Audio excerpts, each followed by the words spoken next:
Thank you for joining us today. United Policyholders Roadmap to Recovery Program. This is a Q&A to get your questions answered. Thank you for those of you who submitted your questions in advance. We will work through those. And if we have time, we'll be able to take questions in the Q&A before we end. So a little bit about United Policyholders. We're a nonprofit charitable organization. We are a voice and information resource across all 50 states. We've been doing this for 30 years, since the 1991 Oakland Hills fires.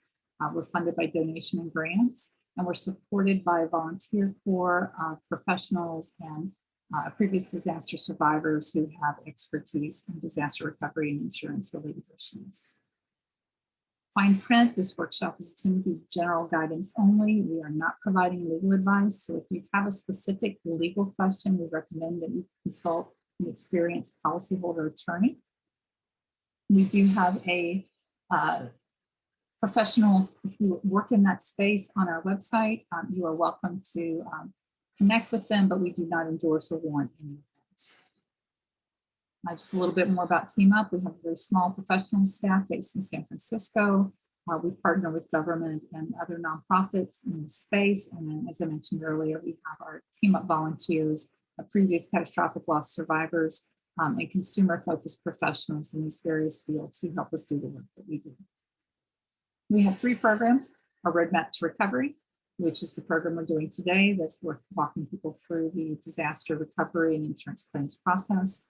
Roadmap to Preparedness, which takes those lessons that we've learned post-disaster and share with consumers to be better protected in case of future disasters. And then our Advocacy and Action Program, where we work to protect consumer rights and protections across the country. I got that slide in there twice, so sorry about that. If you have not received our little yellow book, please email info@uphelp.org to have it mailed to you. It's a great resource and bite-sized pieces that walks you through the disaster recovery process and helps you with many things, including, of course, that household inventory. I'd like to thank our funders that lets our work happen in Oregon and Washington, the Center for Disaster Philanthropy. Just to walk you through on our website, this is our Washington Wildfire Help Library. And here is our Oregon Help Library, and you can find step-by-step guidance on each of these pages. There's a one-link sign up for events and email notifications, sample letters, forms, tips, and then the events that are coming up in the future. We'll see if you're under events. So joining me today, let me start at the beginning. Introducing myself, Valerie Brown, the Senior Program Officer for United Policyholders.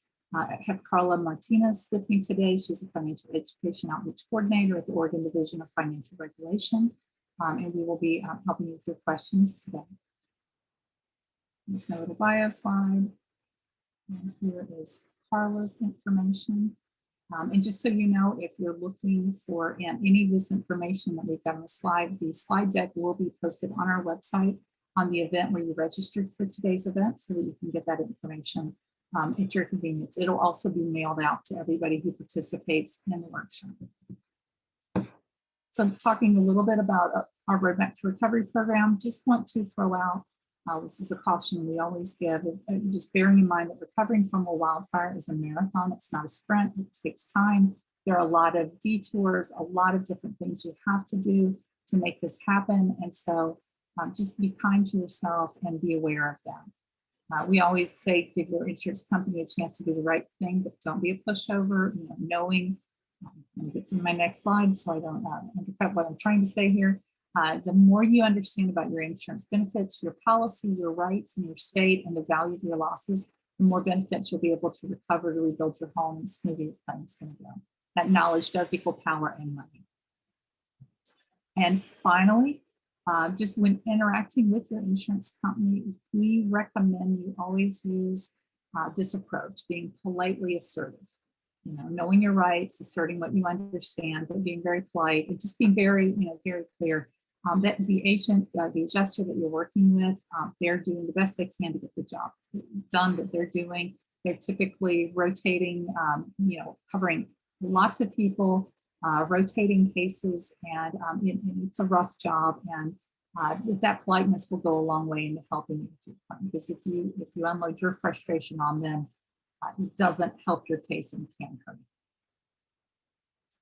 And then speaking up, always presenting your request clearly and in writing, explaining what you need, when you need it, why you feel you're entitled to it. Always document what you're doing, keeping a claims journal, taking notes about who you talked to, when, the time, what was said, and then being organized. And if your adjuster is handling things over the phone, follow that up with an email or a letter just saying, for our phone call today, this is what I understand, and give them that opportunity to clarify. And then that way you've documented what you understand, you give them that opportunity so that you're both on the same page. We also recommend, if you have you've got your complete policy, which you should have by now, making a working copy of it, marking it up, keeping notes, so that you know everything that you are entitled to. And then when you have a misunderstanding or you're having a confusion about what is intended in your policy, when they ask for something, just ask them to show you where it says that in the policy so that you know what your obligations are. And then Carla, I'll let you go through these two slides here right now and mute myself really fast. Oh, you are muted. Thank you. Sorry about that. Carla Martinez here with the Division of Financial Regulation. So we have a group of subject matter expert advocates that can help you kind of navigate through the claim process, answer questions, and also handle complaints. So if you need to reach an advocate, you can call our toll-free number. That's Monday through Friday from 8 a.m. to 5 p.m. And I think only on Wednesdays they close the phones down, or not close the phones down, but they'll transfer the phones to voicemail for lunch. But other than that, they're available Monday through Friday from 8 a.m. to 5 p.m. And you go through kind of a slight option tree, but then you get a live person. So that's great.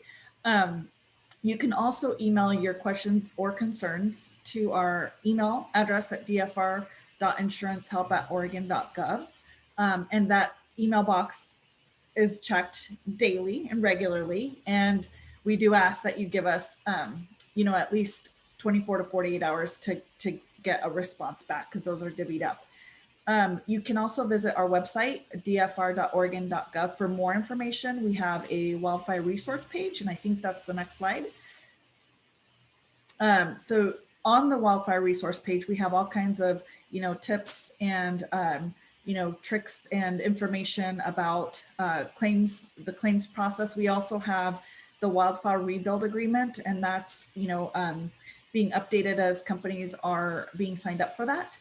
And so you can always check that rebuild agreement page to see if your company's on. I think for the most part, the majority of, at least the major companies are on that agreement. So you can always, go to our website, dfr.oregon.gov, and click on the wildfire resource or wildfire insurance resource red button, and you will find the wildfire resource rebuild agreement. We also have some virtual town halls that we've hosted with our insurance commissioner that they're videotaped and they're on our website. You can always access those as well for more information. Well, thank you, Carla. Let me go to our next slide. If we have anybody on from Washington, unfortunately, we were not able to get your Department of Insurance was not able to make it today. So I just wanted to share these two slides. So, and again, that information will be posted on our website afterwards. So we have that information for easy access. And we're going to start with our first question. So Carla, if you're okay, I can read the question. And then give you the opportunity to respond. So sure, that'd be great. This homeowner totally lost their home and everything in the September 20 fire. The first adjuster told them they were not eligible for option OL, which is building ordinance or law. But their second and third adjusters said they were entitled to it. So how do they know that they qualify, and how do they get them paid then? So you can refer back to your insurance policy. A lot of times, you'll get the, 10% building ordinance and law coverage through your policy, but you'll have to refer back to see what section of that, the building ordinance and law section of your policy. If you don't know how to locate that, you can call your insurance company or your agent if you have an agent, and they can help you refer to that in your policy. A lot of times you can increase your building ordinance and law coverage for an extra charge, but that you would have to, obviously speak with your agent about if your concern is that there may not be enough coverage for that. But pretty much, it's recommended that you can discuss that with your insurance agent. They could actually point you to the section of your policy that refers to that.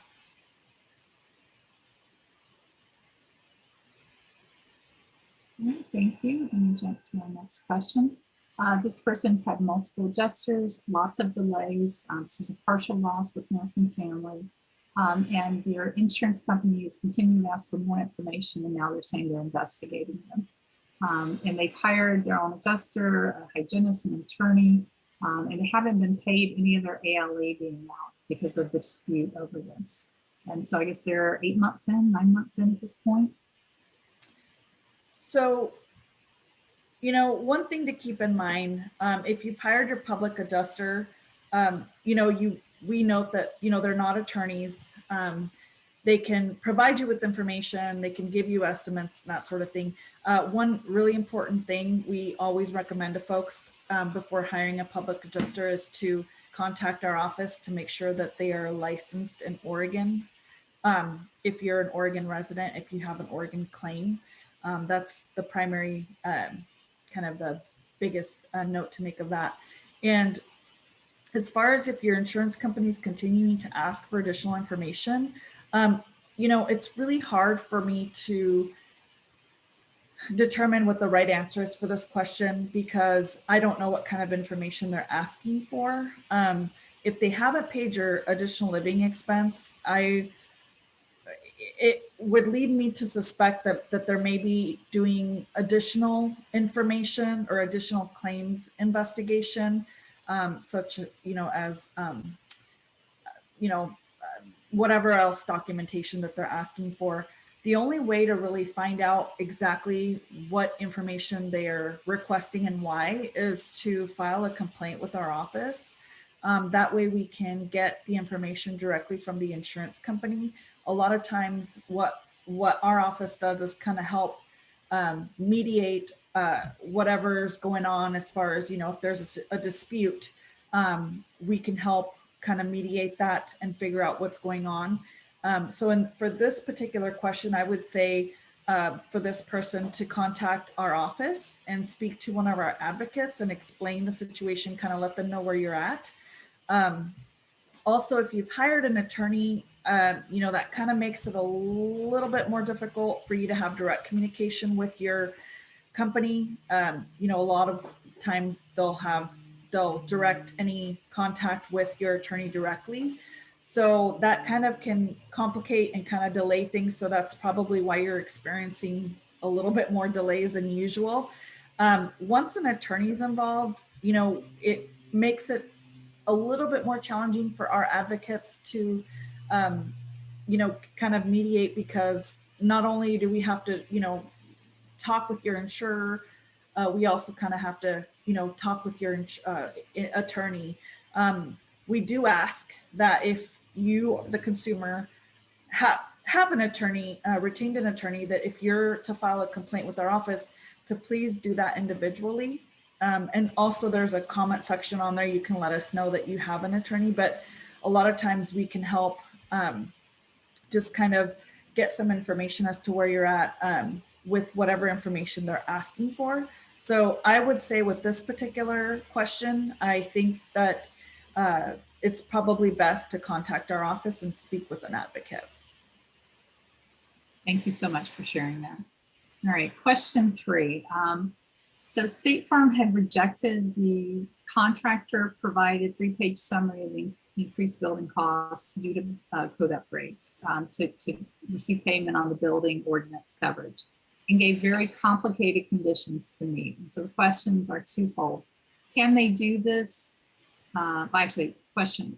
First, there's just one question. Can they do this? Because there's nothing in the policy that says we have to do this. And then on the screen, you can see the two adjusters actually gave conflicting or contradictory information about what was needed to provide. You know, one was saying, okay, you need to do this, and the next one said, no, you need to do this. And unfortunately, that tends to happen to people as adjusters change. Right. So in this case, you know, as Valerie mentioned in her presentation, it's always good to get things in writing, because you can always refer back to that with whatever adjuster because, you know, you're right, you can go through several different adjusters at any given point. It's always good to get things in writing, and that kind of helps kind of put things back to, you know, at least set the conversation back to what it was before. In this case, if it's kind of word versus word, that puts you a little bit more in a pickle, as far as, you know, what adjuster one said versus what adjuster two said.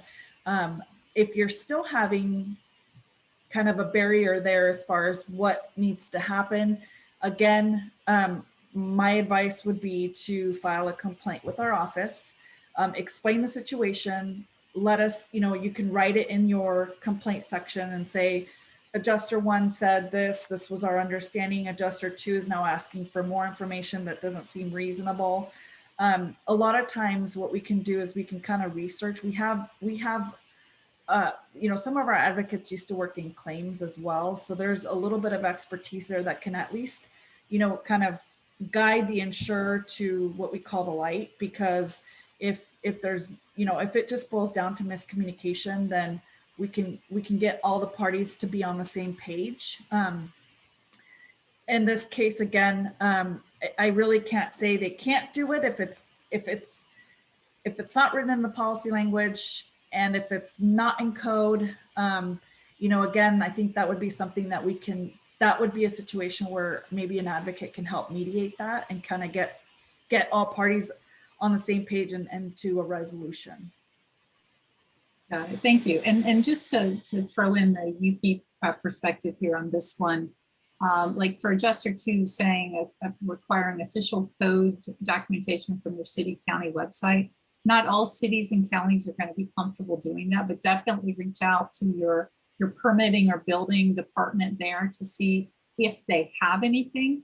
And if they don't, and they're not willing to provide it, getting a letter to that effect, because we've actually, in the disasters we've responded to across the country, we've actually had some counties that have done that, saying it is too complicated for us to break out, and we will not provide that documentation. And they'll put that letter on their website to be able to say, you know, you need to accept what the consumer or the building professional is providing, because we aren't able to do that. Right. And so Oregon does have their own building codes division. It's actually part of the Department of Consumer and Business Services as well. So I would just, you know, get their information, give them a call. And like Valerie said, you know, try to get, if there is something that they can provide, whether that be via letter or maybe, you know, some sort of statute or code that they could provide that you can refer, you know, give that back to your insurer. But other than that, I mean, it really boils down to just basically getting everybody kind of on the same page and helping the claim move forward, which a lot of times, you know, word versus word or he said, she said, can kind of be a little bit tricky. So that's a lot of times that's where we can come in and help and just get everybody kind of on the same page. And if it's something that doesn't exist, it doesn't exist and we need to move forward. So I would say that in this particular situation, your best bet's probably going to be to file a complaint. Yeah, thank you for that. One other thing to throw out here for that adjuster 3, the past and present, that actually, the resource you gave for the state is probably the best resource for that kind of information. You know, because it's very simple: energy efficiency, you know, single pane glass, dual pane, you know, the increased insulation, those types of things are all detailed in the state building code. So that's a great resource for that. And Eva, if you can pull that and put that in the chat, I would appreciate it. We have our hidden Vanna in the background, Eva with our United policyholders, she'll be moderating the chat.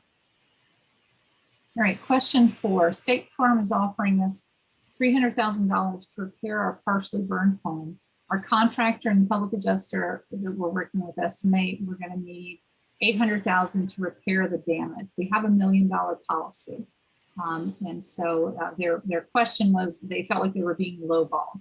And so how do they handle that? Well, typically when there's a dispute in value with a policy, most policies will have a contractual clause called appraisal. And so if you and your insurance company cannot come to an agreement with the value, you can always request the appraisal clause. You can refer to it in your policy language. If you don't know where, or you can't find that language, you can always ask your insurer or agent to give you the section that speaks to that. But typically that's, route number 1 is to go through the appraisal clause. And so once that has happened and both parties, well, actually the appraisal clause is binding. So once you go through that process, then both parties have to agree that that's the binding decision. So again, without, having to look at each individual policy, there's the verbiage is pretty similar. So typically in this case, what we would say is you could, contact your insurer and let them know that you'd like to use your appraisal clause. Thank you for that. And that's actually an incredibly helpful tool to move people along. All right, so this is a total loss with State Farm again. So they changed their policy 6 weeks before the fire because building costs were rising and I'm sure they were adequately insured, but it's still not enough. So what can they do now? Well,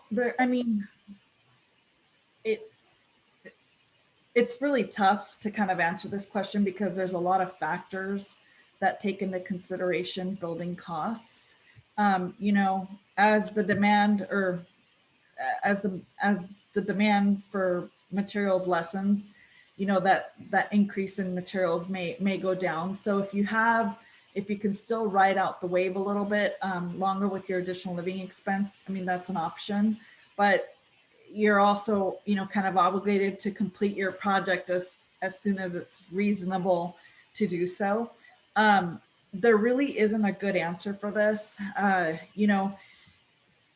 There is most policies come with an additional percentage above and beyond the dwelling A coverage for situations like this where, maybe the house or the value of the home wasn't, calculated accordingly, or it may not be enough, but there really isn't a lot you can do once the policy has been set for that dwelling coverage. I would recommend if you need to get your project completed and you're kind of running out of ALE, there may be things that you might have to kind of figure out what you can live with and what you can't live with to try to help meet that goal, the number. But as far as a regulatory agency, unless there was a mistake or something that the agent did or that the company did an error, there's not a whole lot as far as we can force an insurer to pay above and beyond the policy limit. So can you elaborate on that piece? Because I will say one of the questions we had did say when they were looking at their underwriting that there were pieces missing on their what they said was insured. They were missing pieces. So how could they use your office to help with those types of errors? So what we would probably look at is we request a copy of the software that they used to come up with the value.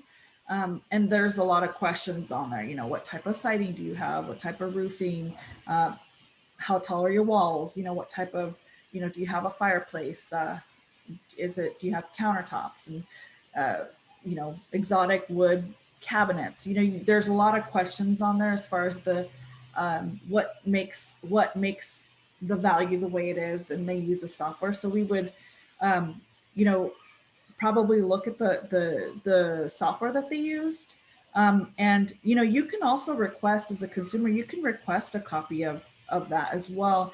If you see things that are missing, you know, on the agent's application and the tool that they use and the questions they ask, that's something that you could bring up to your insurance company and say, hey, you know, I had, you know, imported, you know, floors, and they didn't really calculate for that, or I had, you know, extra square footage that they may not have accounted for, or I did this to the home remodel that they maybe, you know, when was the last time you had an insurance evaluation? So those are some of the factors that we can look at. If there are errors, again, if there were errors or if something was missed, you know, we could talk to the insurance company about that. But again, without having kind of all of the information as far as what the situation is, it makes it a little difficult. But I guess the general answer would be that if outside of an error, you know, the policy limit is the policy limit. We really couldn't force an insurer to go above and beyond that. No, that hits back on what we talked about earlier, the importance of reading through your policy, knowing everything you're entitled to, and what your rights and your obligations are. I will say on this one, with the cost of rebuilding rising, you know, UP is responding to the 4 states that had fires last year. Everybody's experiencing this, largely driven by the cost of lumber, but other things as well. And what's been interesting in the different states is more energy efficient technologies like insulated concrete forms, things like that, that usually were cost prohibitive, are now actually reasonable compared to the cost of lumber. So a lot of people are looking at more wildfire resistant technologies for building, but they're also more energy efficient as well. And so it might be an opportunity, you know, because your scope of loss, you know, the home that was insured, they owe you what it would cost to replace that up to your policy limits, right? But when you're looking at building, you do have the ability to build something different than, you know, stick built house you might have had before. And so that is something to weigh in. And I know I'd seen, I want to say it was the Wall Street Journal a few weeks ago, said that it looks like lumber has hit its peak and will be dropping down as more supply comes into the pipeline. And so, go ahead. I was just going to make one more point. You know, the importance of reviewing your insurance policy. I know it's kind of hard to say after the fact, but you know, I think one of the things that we really kind of highly recommend and suggest is making sure that you're evaluating your insurance needs and making sure that you're meeting with your insurance agents regularly, or reviewing your policies with your insurance companies at least once every 2 years. I mean, realistically, we'd like to see it every year, but at a minimum every 2 years, just to make sure that, you know, nothing was missed, or maybe you're not overpaying for something that you may no longer need. So just, again, I really, really, really, really push the, you know, evaluating your insurance policies every other year at a minimum. Yeah, and if you change agents, like if you're staying with the same company, but you change agents, do make sure you check when it transfers over, like the number of bedrooms, square footage, things like that, because we've had a couple of people in the 2020 fires who when it passed over, things were missed. Right. Boxes weren't checked on the application, and so so underwriting issues, and it's just simple stuff that missed, but it took them a while to find out that was the, you know, why their numbers were so low, because they felt like they were adequately insured before that change had happened. And that's the end of our questions that were submitted in advance. Before I jump into our wrap-up materials, I'm going to stop sharing for a minute. Actually, yes, I'm stop sharing for a minute. At the bottom of your screen, there's a to the left of that red leave button, there's a Q&A button where you can submit a question. So I know at least one or two of you who were that are on today had submitted a question. So is there any follow-up? If you've got a follow-up question, you want to get some more information, please go ahead and put it in the chat. We'll give you just a minute to do that. And I see Nicole is on. And Nicole, if you have any questions for any of the clients you're working with, please don't hesitate to put those in the chat.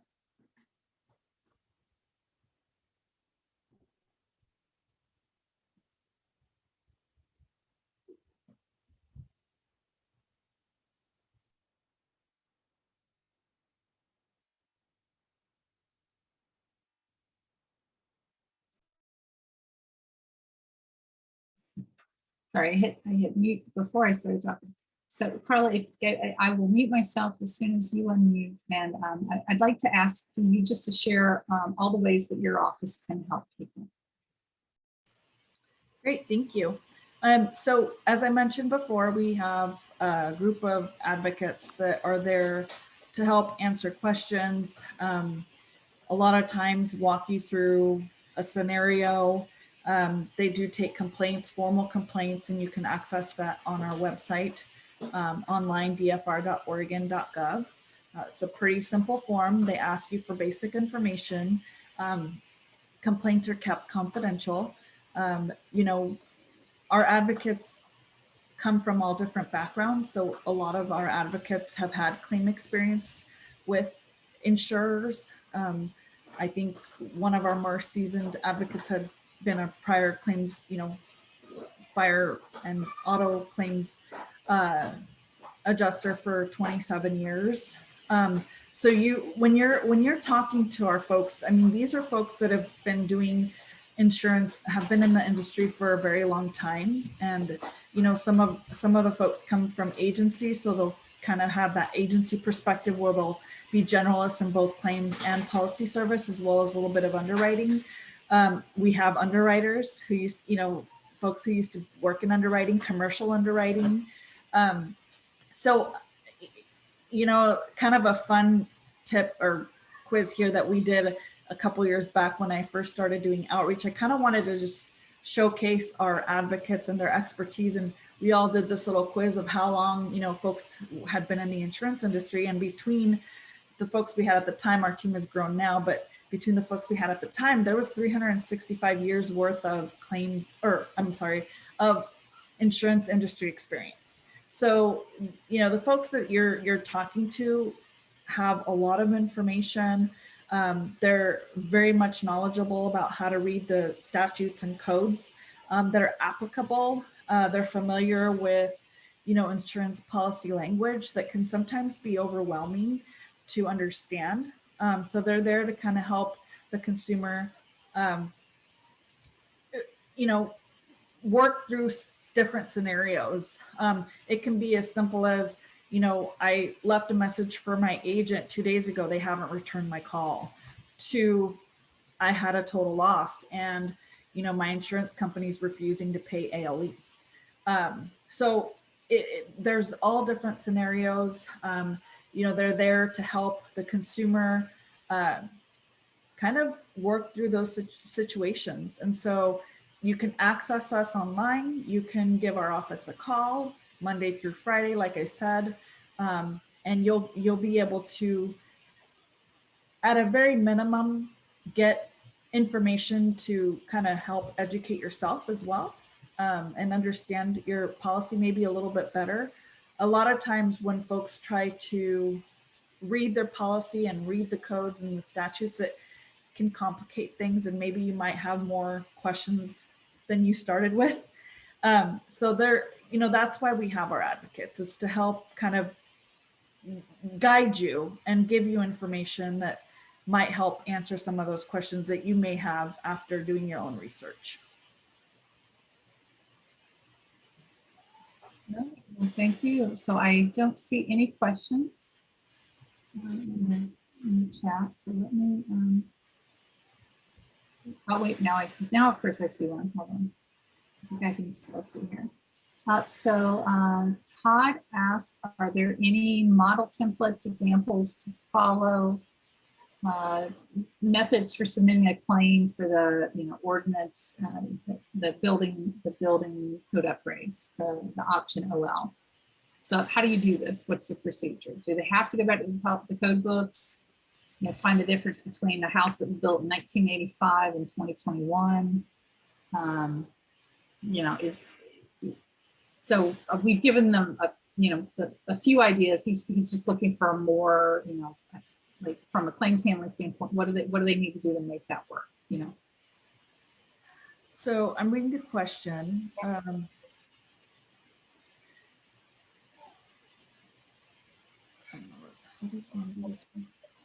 Procedure. I wouldn't expect the consumer to go back to the code book and try to figure out, how to read that and apply it to a home that was built in 1985 to versus now. I find it really helpful to contact the building codes division. They have folks that can, really go back to what the code says. I mean, because a lot of times what happens is that, and this is just one example. We had a complaint where family had their siding was installed in 2003, and back in 2003 they didn't require the tieback to be put on before the siding was put on, and they had hardy plank siding. 16 years later they're still under manufacturer warranty, but they considered it faulty install because they didn't put the tie back. But back then there was I think they were within the cusp of where it wasn't really required at the time. So technically the builder did install, the material up to factory warranty, but now they're required to put tie back prior to putting in the installation. So it makes those kinds of situations a little bit tricky when it comes to an insurance company, because they're, unless, and of course they have access to the information as far as building codes and that kind of thing. So I think in this case I would just call the building code office for your state, and try to get their kind of, if they're willing to give a position on it. A lot of times, like Valerie said, they don't want to get caught in the middle of anything. Sometimes they may be able to have a generic letter that you can use. But even then, I think, if there's still a dispute, you can always ask as well if you can use the appraisal clause for something like this as well. And then, of course, I would say file a complaint with our office, because a lot of times we can help bring in additional experts, such as, maybe we can involve the Building Codes Division of Oregon to help resolve something like this.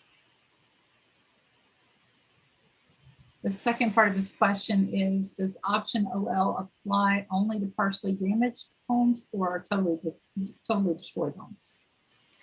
To be honest, without having to look at your policy, I can't really say. But I would imagine it would depend on what partially damaged property that was, and what, if there are, updates, if there are changes in the OL, that there are required building ordinances that have to be met. So I don't want to say that it's only applicable to fully destroyed homes. Again, that question, it's going to be contractual. Right, but I think Todd is a total loss. And Todd, you can put that in the Q&A to confirm. Yeah,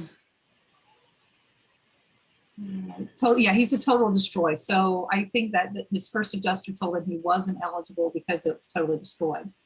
I would, you don't need to notify your insurance company that you've filed a complaint with us. You can just file the complaint. And sometimes what we tell folks is, if there's a way to work with your insurance company outside of the complaint, you can always, let them know that you've spoken to our office and that you're ready to file a complaint if they're not willing to work with you. But you don't need to let them know that. You can just file the complaint. Right, and then Todd, I would say on most of the policies that we've seen in Oregon, it's damaged or destroyed, and as long as you had the coverage for option OL, it didn't vary between the two. So to rebuild the house, you have to, if the house is built in 85, you have to build a house to 2021 standards, and that's the whole point of having that coverage, is to make you whole, or make you more whole, to cover that as unintended costs, and he does have State Farm. All right. It's in the policy. Okay, so he's got it in the policy. So yes, it should have. You should be. The educated guess is that you should be covered. You should be covered with the OL coverage for your totally destroyed home.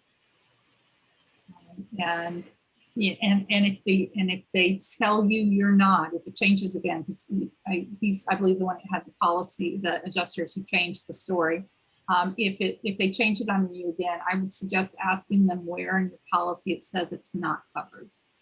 And you may be subject to a policy limit, which, you know, that could also be an issue. But if your policy says you have it and you have a policy amount, then you should be able to utilize that.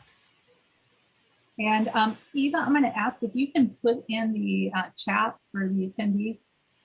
We've done a webinar on, it's a very deep dive in doing your scope of loss, that estimate, and fixing the estimate provided by your insurer. And that, but part of the deep dive our presenter does on that topic is going through and laying out how much, you know, what code upgrades will do for you.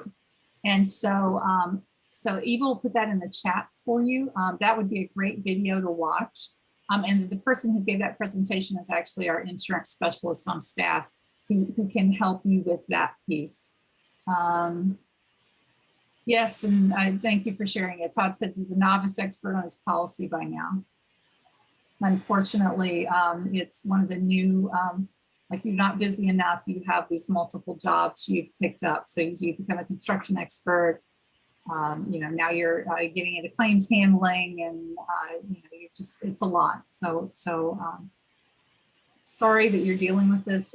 It's a tremendous burden, but you know, it's good that there are resources here, you know, in your state to help you. Again, just harping back to knowing your rights. So your state's insurance related code statutes, knowing what your duties are, what the timelines are. The regulatory code, I'll show that actually that slide for you, the claims settlement practices regulations in a minute. And then knowing what was in your specific policy at the time of your loss. And so here's the Oregon Fair Claims Settlement Practices Regulations. This is a partial list. Carla, anything you'd like to add to this? Well, I believe that section is about 8 pages long in our code book. So, you know, one of the things I tell folks is when you're kind of doing your own research and you're looking at these statutes and rules, a lot of times, you know, there may be more questions than you started with. And so if you have a concern or a question that kind of comes up after you've read the code, you've read the subsections and even the rules that follow with it, and you're still not quite sure how it applies or if it's even valid to your situation, you can contact our office, and an advocate can, you know, refer to that section, kind of review it with you, read it with you, to make sure that you're understanding it. Because a lot of times people can make kind of their own interpretations of what the rule says. So we just encourage you, if you have questions, you know, you can always give our office a call, and we can help you walk through that. And, you know, we do have policy analysts that really aren't consumer facing. They work in the back ends of things. But if there's a legitimate question of like interpretation or what a company's subject to or how the rule or statute reads, we can always follow up with one of them. And they're kind of, you know, they're the experts in determining that. So I guess what I'm trying to say is we can always get kind of to the bottom of what that question is. And so I really encourage folks to utilize our office for information purposes as well. And for reassurance, to make sure that, you know, the statute is applicable to your concern, because a lot of times that can be the situation where it may not be applicable. So, the rules are the rules. They're really clear cut sometimes they're not. And that's, at the end of the day, the worst thing that can happen is the advocate can say, we really probably need to look at this further and we need to file a complaint. And so then you would just go to our website and file a complaint. Thank you for sharing that. And I just want to call out one thing that completely proves the point of it's complicated and don't be afraid to ask help. If you look at bullet 4, the end of the first sentence says first party claimant. So if I highly doubt anybody in the room except Carla knows what a first party claimant is outside of our team. So just the fact that the language is written very legalese, it is a contract. And so, just being aware of that, and there's no harm and no ego in saying I need help understanding this. There are attorneys that fight over what these words mean all the time. And judges that deal with that, and regulatory bodies that interpret this. And so getting good help to help you with this is important. And as Carla said, yes, if you notice on the bottom, it says notes. This is a partial list of relevant regulations. It is, we weren't going to give you all of that, but I wanted you to see what it looks like and how it's termed. Can I add one more thing, Valerie, is when you file a complaint with our office, there's a statute that requires an insurer or agent or anybody that we regulate to respond to our inquiry promptly. We also have a rule that says they're required to do that within 21 days. So, what I'm trying to say by that is, if you have a situation where that you've tried your best to, kind of resolve it with your insurance company, don't wait till the last minute to get us involved, because that just is going to extend things. And so sometimes, people wait till their last week of ALE and they're wanting to, have us help them. Well, that time frame is a little, short, because we have to give the insurer, agent, or / licensee 21 days to respond to us. And sometimes it can take up to 60 days or longer, possibly for an advocate to work the complaint. So if you just get to a point where you feel like, you know what, I've done all I can, I still don't have the answers I need, I still don't understand where I'm at, give our office a call. And at a minimum, start with an advocate. They can walk you through it. If worst case scenario is, they'll ask you to file a complaint, because a lot of times, just as I'm doing today, it's hard for us to give you an exact answer without having all of the pieces to the puzzle and knowing what's going on from both sides, the insurance company and or the policyholder. So I think, I guess the most important thing is, if you're stuck or you've hit kind of a brick wall, give our office a call, because most likely, you might need to file a complaint, and that also can take some time. That's a great point, Carla. Actually, last week had that issue with Washington Department of Insurance. Had a survivor reach out, and it was the week before the 30 days before the end of the claim, and the company had told them they were going to terminate ALE.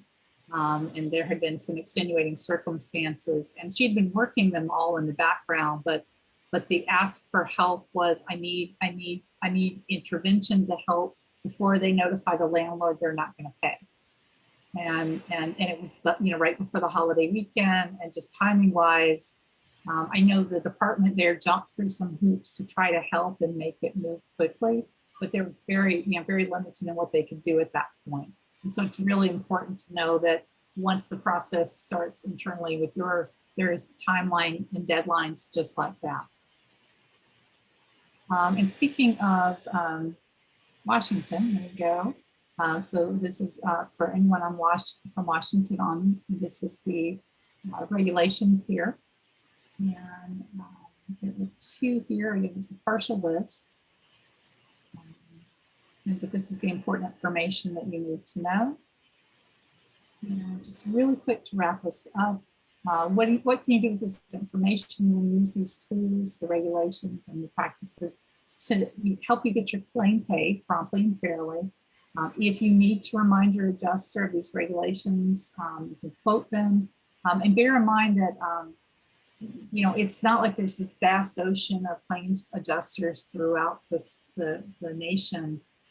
There are some in each state, but there are a lot of people in the state. I seem to hear a lot. They're in southern states that are contracted to work for them, or wherever their national headquarters is. And so you might have people who are not familiar with your state's rules and regulations. And so while you're educating yourself, you might actually be called upon to educate them so that they understand. I just personal anecdote on that one. I was on with one of our 2020 wildfire folks, and they were on. We were texting as they were on the phone, and the answer back was they just told me they don't believe how much it costs to rebuild in my state. They're just and so I just gave them, here's what it costs to build, and here's a resource for you. But they just it's like, well, it only costs this much to rebuild, and I believe they were in Oklahoma, and so the adjuster's head was stuck in what costs this. It can't cost that, and so making sure that you're giving them state appropriate resources and references when you're talking. And if you do have proof of violations, then please pass that along to your Department of Insurance. And stay informed. If you want to be on our mailing list, please sign up for this.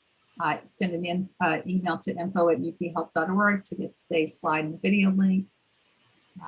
We have our survivor forums coming up. We do these usually the first and third of the month. This is where we bring previous disaster survivors who are part of Team Up, who volunteer their time to help you, share with you personally how they manage the different facets of the recovery and insurance claims process. Upcoming events are here on our website right here, and you can just go and register. Bear in mind, it does say where the little person is. It tells you which state and what year of the disaster. However, if you like the topic and you want to be part of that, please don't hesitate. There will be one on deadlines and decisions at the 1-year anniversary for Oregon and Washington. It just hasn't been scheduled yet. That information will be going out hopefully next week. But if just be aware when you pop on these, just like if somebody from California popped on today, Carla, being from Oregon, is not going to be able to answer your questions. So you want to make sure you direct questions to the right person. And again, thank you to our funder. And if you have any questions, please don't hesitate to visit our website. And I'm going to stop sharing and see no more questions in the chat. Well, Carla, thank you so much for your time today. I greatly appreciate you joining us. Thank you for having me, and please feel free to reach out to our office if you need any help. All right, well, thank you all, and have a good evening.